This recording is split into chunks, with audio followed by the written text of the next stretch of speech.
నాయకుడి నుంచి పెద్దగా ఎక్స్పెక్ట్ చేయడం అనేటువంటిది దురదృష్టకరం.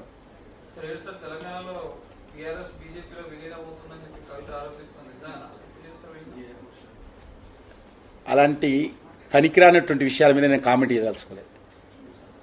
వాళ్ళకు ఉన్నదేంది, వాళ్ళ క్రెడిట్ ఏంది, వాళ్ళ ఆరోపణ చేసేది ఏంది, వారికి ఉన్నటువంటి ఈరోజు క్రెడిట్ ఏంది, ఎందుకు అయింది జైలుకు, వాళ్ళకు ఉన్నటువంటి బ్యాక్గ్రౌండ్ ఏంది. ఇప్పుడు ఆమె చేసే ఆరోపణలు మేము వినాలని జవాబు చెప్పాలా?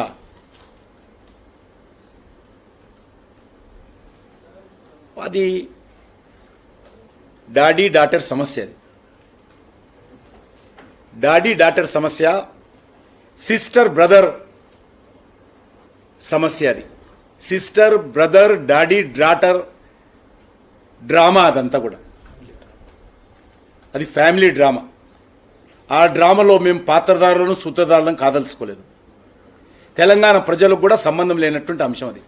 అది ఇంటర్నల్ పార్టీ విషయం కావచ్చు, లేకపోతే ఇంటర్నల్ ఫ్యామిలీ విషయం కావచ్చు.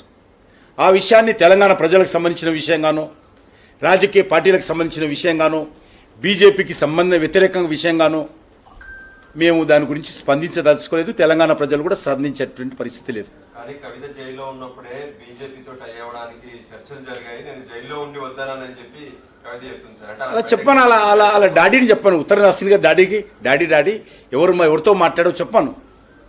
డాడీని అడుగుమాను, డాక్టర్ కదా, డాడీ దగ్గరికి వెళ్ళి డాడీ నువ్వు ఎవరితో మాట్లాడావు, ఏ రకంగా బీజేపీలో మెర్జి కావాలని చూసావు చెప్పమని అలా డాడీని. నీటి మీద రాతలు తీసుకొచ్చి ఇన్ని రోజుల తర్వాత ఈరోజు బయట పెట్టడం ఏదైతున్నదో అది అర్థం కానటువంటి విషయం. అదొక ఇంటి సమస్య. అధికారం కోసమో లేకపోతే ఆస్తుల కోసమో వాళ్ళు చెప్పుకోవాలి. జరుగుతున్నటువంటి ఘర్షణ సమస్య, దాన్ని రాజకీయ అంశంగా, తెలంగాణ అంశంగా, తెలంగాణకు ఏదో పెద్ద అంశంగా మీడియా కూడా తీసుకురావడం దురదృష్టకరం. చిన్న అంశం ఇది. ఈ అంశం తెలంగాణ ప్రజలకు సంబంధం లేనటువంటి అంశం ఇది.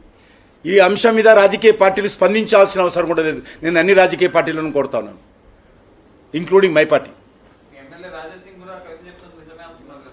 అదే చెప్తున్నాను, ఇంక్లూడింగ్ మై పార్టీ అన్నగారు. అందుకే మా పార్టీ నాయకులు కూడా ఇలాంటి విషయాల మీద స్పందించాల్సిన అవసరం లేదు. బీఆర్ఎస్ పార్టీ ఒక ప్రైవేట్ లిమిటెడ్ కంపెనీ. ఆ కంపెనీలో వీళ్ళందరూ డైరెక్టర్లు. వాళ్ళ మధ్యలో ఆస్తుల కొట్లాట, లేకపోతే అధికారపు కొట్లాట, పదవులో కొట్లాట.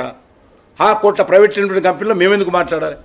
తెలంగాణ ప్రజలకు సంబంధించిన విషయం వస్తే తప్పకుండా మాట్లాడతాం. సీఎం రేవంత్ రెడ్డి గారు 2 రోజులు ఢిల్లీలో ఉన్నారు, కానీ రాహుల్ గాంధీ సీఎం కు అపాయింట్మెంట్ ఇవ్వలేదు, కానీ పీసీసీ చీఫ్ మాత్రం అపాయింట్మెంట్ ఇచ్చారు. దీన్ని మీరు ఎట్లా చూస్తారు? ఇది గతంలో కూడా రాజీవ్ గాంధీ అంజయ్య ముఖ్యమంత్రిగా ఉన్నప్పుడు ఇదే విధంగా తెలంగాణ ప్రజలను అవమానించారు. రేవంత్ రెడ్డితో మాకు విభేదాలు ఉండొచ్చు, కాంగ్రెస్ పార్టీతో విభేదాలు ఉండొచ్చు. ఇప్పుడు ప్రస్తుతం మాత్రం తెలంగాణ ముఖ్యమంత్రి. తెలంగాణ ప్రజలను గౌరవించాల్సినటువంటి బాధ్యత రాహుల్ గాంధీ మీద ఉన్నది.